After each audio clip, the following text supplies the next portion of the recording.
go, bud.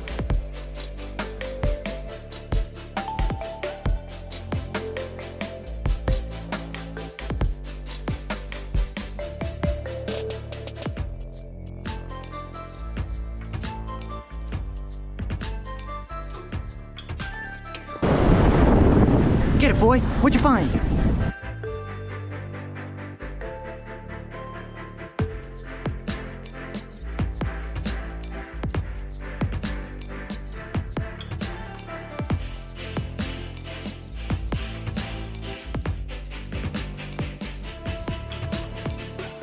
What you doing, bud?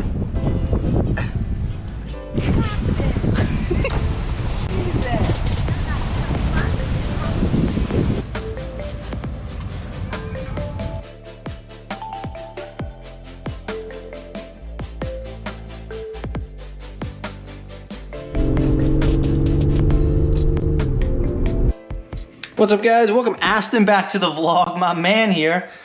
Crate, let's go to your crate. Look at him, he's so smart.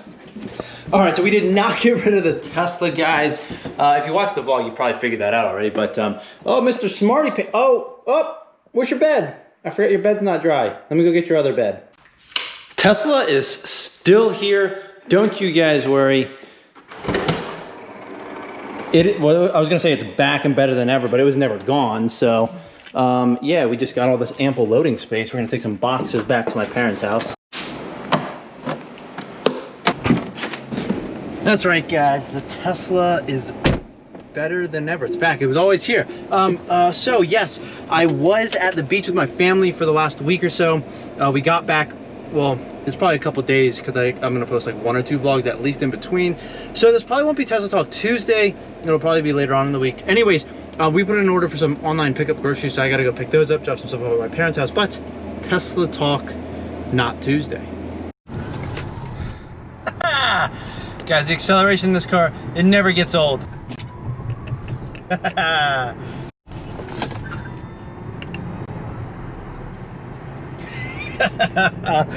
Never gets old, guys. It never gets old. That is the beauty of having a Tesla, and that's why there's so much fun. Anyways, speaking of Teslas, when Tesla first came out with like their Roadster and the Model S, I think the Roadster, but either way, the Model S, Model X, and I think some Model 3s. I don't know if all Model 3s got the full federal tax credit, but what happens is you get $7,500 in tax credit when you buy an all-electric vehicle for the first 200,000 cars of that manufacturer. I think it's 200,000, don't quote me on that. But either way, so once Tesla hit 200,000, everybody was saying, oh, people aren't gonna buy Teslas anymore. They're not getting the $7,500 tax credit, blah-de-blah-de-blah.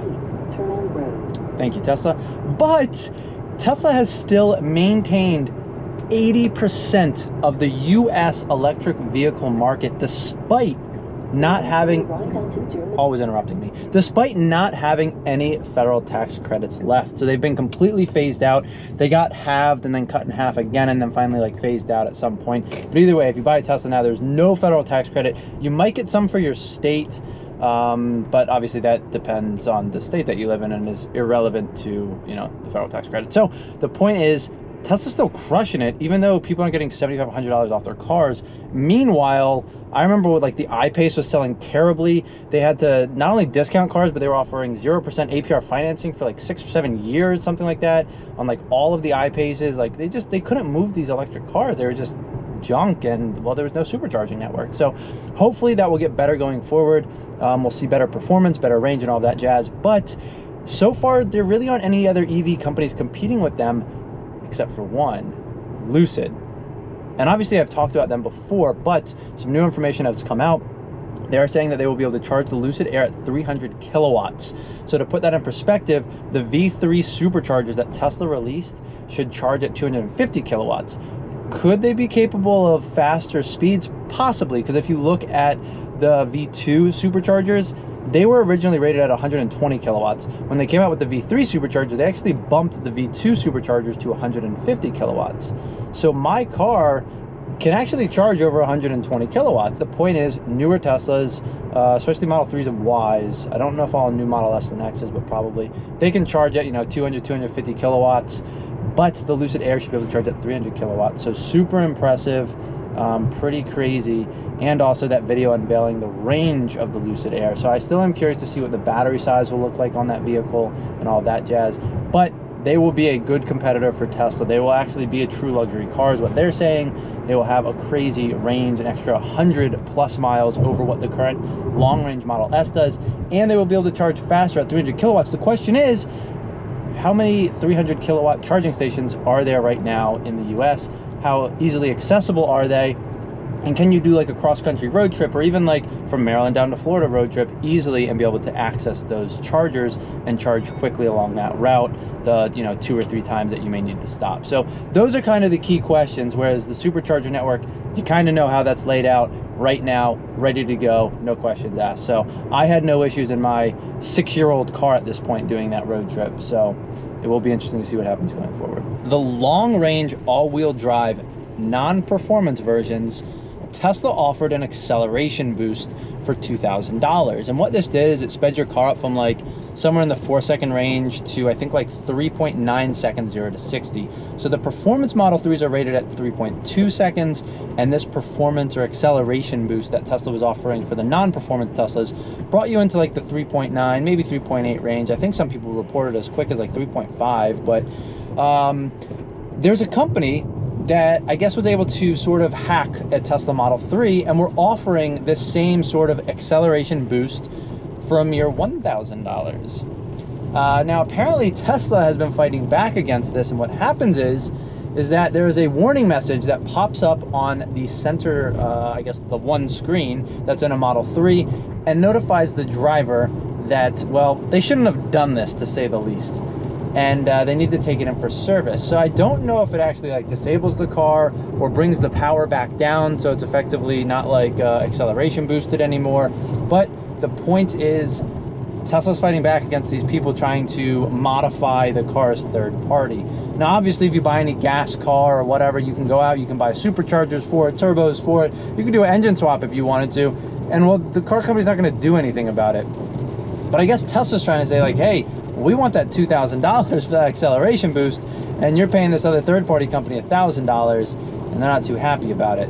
So it will be interesting to see how this plays out, and if Tesla does anything, I guess going forward, as far as like actual lawsuits, or if they just try to control the cars and make people come back in. Either way, I don't know how I feel about it. I think that Tesla should kind of let it go.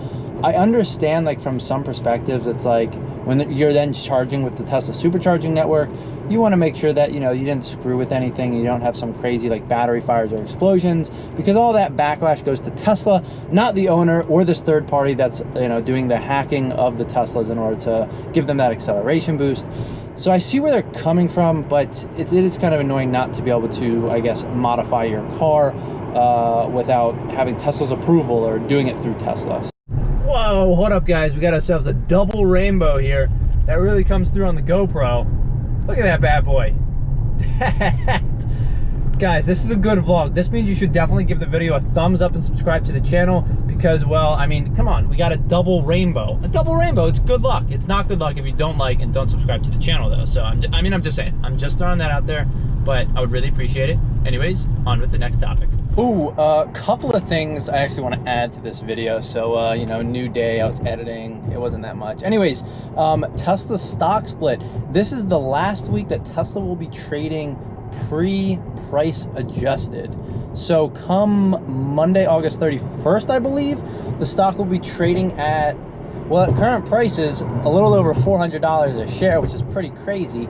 I think like $420 a share. So if it closes at $2,100 on Friday, it'll trade at $420 a share, which is kind of ironic because that was the original like going private price that Elon tweeted about a couple years ago.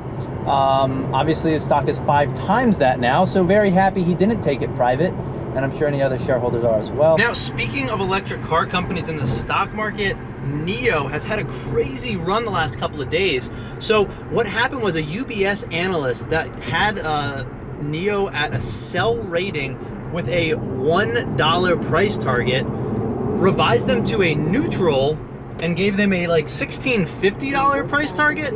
So the stock jumped on that news. Even though it wasn't a buy rating, it was still, I guess, good for the stock in general. So it jumped on that. Then a Morgan Stanley analyst came out today, and I think they revised their price to like $19.50. Either way, the stock has gone from like $15 to over $20 in the last couple days, especially the last 2-3 days, more particularly. But crazy run up, and well, yeah, it's trading over $20 a share now. So if you're a NIO shareholder, that's also great news for you as well. And Tesla right now, their long range Model S, thank you Tesla, their long range Model S gets 402 miles of range or something like that.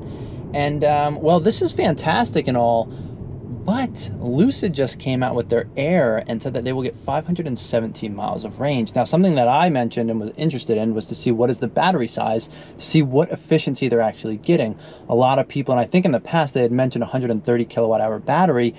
They just actually said that they have 113 kilowatt hour, whatever it is. So it's only 13 kilowatts more than the Tesla battery pack, which means that the Lucid Air is more efficient than the Tesla Model S long range if when the EPA does their testing, they get the 517 miles, which means that Tesla's efficiency of just over 4 miles, 4.02 miles per kilowatt, is going to be trumped or one-upped by the Lucid Air's 4.58 miles per kilowatt. So that is very impressive stuff there. That is a significant amount of range, of increased range over what the Tesla gets with just those 13 additional kilowatts. So that is pretty cool. And well, hopefully Tesla will be doing some big things with Battery Day. That's what I'm looking forward to. That's what I'm hoping for. I want to say that Elon has come out and said that they could get more range out of it, but they haven't. So I don't know, why or what the holdup is or what, but maybe it's because they're introducing new battery technology. We shall see come Battery Day. And the last two things I want to touch on real quick are about the Model 3. So I guess in China, I want to say, there were either like filings or something that had to do with the Model 3 getting a chrome delete. Yes, what the Model Y has. So the Model Y, instead of having like chrome trim around the windows and on the mirrors and things like that, it's all black. It's like a matte black color effectively.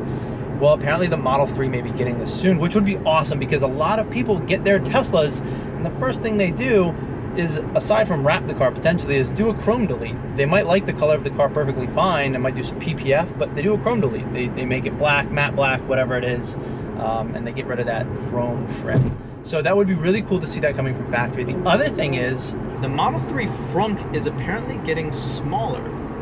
Now, there's a lot of speculation, but I guess most people are saying that this is probably due to, the heat pump, I think, that the Model Y has, which gives it better efficiency when you're using the heat in the wintertime. Right now, that's a big thing with Teslas and electric cars in general. When you run the heat, it kills range. Well, that's gonna be it for this Tesla Talk Tuesday. I hope you guys enjoyed some of the vacation vlogs that I had, as well as this video. If you did, please give this video a thumbs up and subscribe to the channel. Would really appreciate it, would really help me out. But until next time, thanks for watching.